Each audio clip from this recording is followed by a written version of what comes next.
ఏమైనా ఇవ్వాలంటే ఫ్రీగానే ఇస్తారు. ఎప్పుడు డబ్బులు తీసుకోలేదు నా దగ్గర. బయట ఏంటంటే ప్రచారం లక్షల్లో మనం అది తీసుకుంటున్నాం చాలా తప్పు. అనేసి. ఎందుకంటే మనం హాస్పిటల్కి వెళ్ళి స్కానింగ్ ఇవన్నీ చేయిస్తాం కదా, చేసినప్పుడు కూడా లక్షల్లోనే ఖర్చు అవుద్ది. అది మనం క్యాలిక్యులేట్ చేయం, ఎందుకంటే ఒకేసారి మనం ఇవ్వం కాబట్టి. కానీ సార్ ఏంటంటే ఆ స్కాన్ చేసిన రిపోర్ట్లు మళ్ళీ రీస్కాన్ కూడా చేయనివ్వరు, అవి సరిపోతాయి. సరిపోగా బ్లడ్ టెస్ట్ తీసుకుంటే దానికి సరిపడే మెడిసిన్ ఇస్తారు. ఇతనైతే ఎక్కువ డబ్బులు తీసుకుంటున్నా మాత్రం అది వాస్తవం కాదు. ఇంకోటి ఏంటంటే సర్జరీ లేకుండానే క్యూర్ అవుతుంది, మనకి అది కావాలి కదా. హెల్త్ ఇప్పుడు బయట మెడిసిన్ మనకి వాడుతున్నప్పుడు ఆ ఇంజెక్షన్స్ కానీ ఏమైనా కిడ్నీ ఎఫెక్ట్ అవుద్ది, ఎందుకంటే అవి డైక్లోఫినిక్ ఇంజెక్షన్స్ కానీ పెయిన్ కిల్లర్స్ వేస్తుంటారు.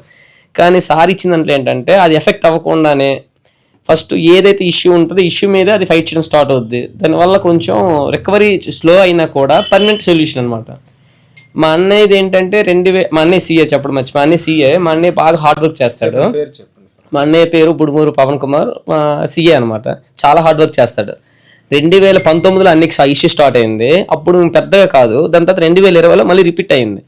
అప్పటి నుంచి ప్రతి ఇయర్ కూడా మేము స్టంట్ చేయించుకున్నాం. మొత్తం 3 సార్లు స్టంట్ చేయడం జరిగింది అన్నయ్యకి. ఇంకా మా అన్నయ్య భయపడిపోయాడు, ఇంకా జీవితాంతం నా పరిస్థితి ఇలాగే ఉంటుందేమో అనేసి. అప్పుడు ఇక్కడ లోకల్లో ఒక ఆయన ఉన్నారు, వాళ్ళు ఏమన్నారంటే ఇలా ఒక్కసారి వెళ్ళండి, జస్ట్ ట్రై చేయండి. మేము పెద్దగా ముందు నమ్మేవాళ్ళం కాదండి, జస్ట్ ట్రై చేయండి, ఇలా ఏదో చెప్తారు కదా అని మేము వెళ్ళాం. మెడిసిన్ కూడా తీసుకుందాం అనుకోలేదు. వెళ్ళినప్పుడు అక్కడ కూర్చున్నాం. 2 నిమిషాల్లో అతను ఇచ్చిన మందుకి 2 నిమిషాల్లో ఆ కిడ్నీ నుంచి స్టోన్ అని బయటకు వచ్చిన చూసాం, యూరిన్ నుంచి. అది కళ్ళని చూసాం మేము. చూసిన వెంటనే అయితే ఏమన్నారంటే ఇది వచ్చేసింది, మళ్ళీ రిపీట్ కాకూడదంటే మీరు ఒక 42 days కోర్స్, 42 days 2-3 years అవుతుంది, రిపీట్ అవ్వదు అంటే ఇంక రిపీట్ కూడా అవ్వదు.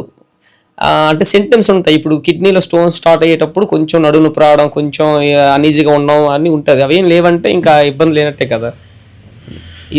దీంతో పాటుగా కాకినాడ మా ఫ్రెండ్ ఉన్నాడు, ఆయన కూడా సీఏనే. అతను కూడా సేమ్ ఇష్యూ. అతను పూర్తిగా 14 mm స్టోన్ ఉంది, ఒక్క స్టోన్. ఆ స్టోన్ అనేది స్టంట్ ద్వారా తీయాలన్నారు బయటికి. సార్ ఏమన్నారంటే మీ ఇష్టమే, మీరు తీయించుకోండి, లేదు ట్రస్ట్ ఉంటే నేను ఇచ్చిన మెడిసిన్ వాడండి, అది క్లియర్ అవుతుంది అన్నాను. సరే అని చెప్పి ట్రస్ట్తో వచ్చారు. ఒక 10 days తర్వాత మళ్ళీ ఆయనే ఫోన్ చేసి నాకు యూరిన్తో వచ్చింది, పెయిన్ లేకుండా బయటకు వచ్చింది అని చెప్పారనమాట. ఇంకా హ్యాపీ, ఇంకా వాళ్ళు 40 days వాడేసారు, ఫుల్ హ్యాపీ అనమాట. సో లక్షల్లో తీసుకుంటాం అనేది చాలా అబద్ధం. సో బయట అటువంటి ప్రచారం చేసి నా మీద కొన్ని చెడు వార్తలు పెట్టి చేయడం అనేది జరుగుతుంది. సో వీళ్ళు అందరూ కూడా నా ఊర్లో ఉన్నవాళ్ళు, నా కుటుంబ సభ్యులు లాంటి వాళ్ళు. ఇంకా అమ్మగారికి ఇంకా పెండింగ్ ఉంది, మేము బాగు చేయాలి, అది నా బాధ్యత, నేను చేస్తాను, ఆమె క్లియర్ చేస్తాను. సో ఈ విధంగా బాధ్యతాయుతంగా రీసెర్చ్ చేసి నేను పనిచేస్తూ ఉన్నాను, నిరంతరం దీని మీద శ్రమిస్తాను, అడవుల్లోకి వెళ్తాను. సో ఇటువంటి దుష్ప్రచారం చేయడం వల్ల వాళ్ళకి ఏం లాభం వస్తుందో నాకైతే అర్థం అండి. మా మిత్రుడు బాలు క్రియేటివ్స్ అంటే అందరికీ తెలుసు, గుమ్మలక్ష్మీపురంలో చాలా ఫేమస్. వీరు కుటుంబం కానీ వీరు కానీ ఎటువంటి ఆరోగ్య సమస్య వచ్చినా మన గోమాత ఆరోగ్యాశ్రమం దగ్గరికి వస్తారు. ప్రకృతి జీవన విధానాలతో ఈ నేచురల్ సిస్టంలో వాళ్ళు ఏ విధంగా వాళ్ళ సమస్యలను పరిష్కరించుకున్నారు అనేది అతని మాటల్లోనే మీరు అతని అనుభవాన్ని వినండి. ఒక 2 సంవత్సరాల ముందు మా అన్నయ్యకి కిడ్నీలో స్టోన్స్ ఉండేవి. ఈ స్టోన్స్ ఎలా అంటే ప్రతి సంవత్సరం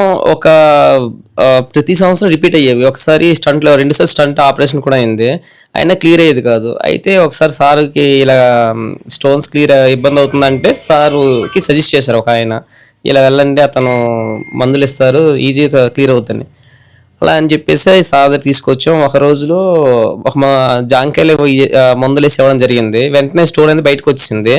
ఇప్పుడు 2 years అవుతుంది, మళ్ళీ ఆ ప్రాబ్లం రిపీట్ అవ్వలేదు. దాని తర్వాత కూడా అంటే ముందు డాక్టర్స్ చాలా డైట్ చెప్పేవాళ్ళు, మటన్ తినకూడదు, చికెన్ తినకూడదు ఇలా అని. అవేం ఫాలో అవ్వకుండానే ఇప్పుడు బాగానే ఉంది.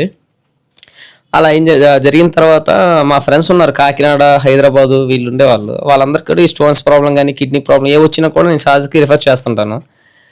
వాళ్ళు కూడా ఈ మధ్య నాకు కాల్ చేసి అంతా క్లియర్, బాగుంది, హ్యాపీగా ఉన్నామని చెప్తుంటారు. అది ఇంకేమైనా మీకు అనుభవాలు ఉన్నాయి? అనుభవం అంటే నాకు మైగ్రేన్ హెడేక్ ఉండేది. నాకు లాస్ట్ ఇయర్ నేను మాలేసాను. నాకు ఈ క్లైమేట్ చేంజ్ వల్ల నాకు చాలా ఇబ్బంది అయింది. అయితే ఇలా ఇబ్బంది పడుతున్నానని డైలీగా వ్యాజగ్రాన్ టాబ్లెట్స్ వాడేవాడిని. ఒక 5-6 days వాడాను. సార్కి జస్ట్ నార్మల్గా చెప్పా, ఇలాగ అయింది, హెడేక్ బాగుంది సార్, ఎక్కువ వస్తుంది సార్, ఇబ్బంది అవుతుందని. సార్ నాకు ఒక 10 గోళీలు ఇచ్చారంటే, ఏ గోళీలు పేర్లు లేవనండి, ఓన్లీ గోళీలు ఇచ్చారు. ఆ గోళీలు 2 రోజులు యూజ్ చేశాను. దాని తర్వాత ఇప్పటికీ నాకు ఆ ఇష్యూ కూడా రిపీట్ అవ్వలేదు. నాకు ప్రతి ఇయర్ కూడా జనవరి టైంలో మైగ్రేన్ వచ్చేస్తుంటది. బట్ నాకైతే ఇప్పటికి జనవరి అంటే ఈ ఇయర్ మధ్యలో రాలేదు మైగ్రేన్ కూడా. అంటే ఇది బాగా వర్క్ అవుతున్నట్టే కదా. మీరు ఒక ₹1,00,000 ఇచ్చి ఉంటారా నాకు? అంత ఇవ్వలేదు సార్. నేనైతే అక్షరాల సార్కి ఇచ్చింది అన్నయ్య కిడ్నీ స్టోన్స్ కోసం 10,000 చిల్లర, 10,000 కన్నా తక్కువలేండి. అప్పుడు నాకు ఐడియా లేదు. నా దగ్గరికి మొన్న మైగ్రేన్ దానికి ఫ్రీగా ఇచ్చారు. నాకు సార్ కూడా ఏమైనా ఇవ్వాలంటే ఫ్రీగానే ఇస్తారు. ఇప్పుడు డబ్బులు తీసుకోలేదు నా దగ్గర. బయట ఏంటంటే ప్రచారం లక్షల్లో మనం అది చాలా తప్పు. ఎందుకంటే మన హాస్పిటల్కి వెళ్ళి స్కానింగ్ ఇవన్నీ చేయిస్తాం కదా, చేసినప్పుడు కూడా లక్షల్లోనే ఖర్చు అవుద్ది. అది మనం క్యాలిక్యులేట్ చేయం, ఎందుకంటే ఒకేసారి మనం ఇవ్వం కాబట్టి. కానీ సార్ ఏంటంటే ఆ స్కాన్ చేసిన రిపోర్ట్లు మళ్ళీ రీస్కాన్ కూడా చేయనివ్వరు. అవి సరిపోతాయి. సరిపోగా బ్లడ్ టెస్ట్ తీసుకుంటే దానికి సరిపడే మెడిసిన్ ఇస్తారు. ఇతనైతే ఎక్కువ డబ్బులు తీసుకుంటారో మాత్రం అసలు అది వాస్తవం కాదు. ఇంకోటి ఏంటంటే సర్జరీ లేకుండానే క్యూర్ అవుతుంది. మనకి అది కావాలి కదా. హెల్త్ ఇప్పుడు బయట మెడిసిన్ మనకి వాడుతున్నప్పుడు ఆ ఇంజెక్షన్స్ కానీ ఏమైనా కిడ్నీ ఎఫెక్ట్ అవుద్ది. ఎందుకంటే అవి డైక్లోఫినిక్ ఇంజెక్షన్స్ కానీ పెయిన్ కిల్లర్స్ వేస్తుంటారు. కానీ సార్ ఇచ్చిందంటే ఏంటంటే అది ఎఫెక్ట్ అవ్వకుండానే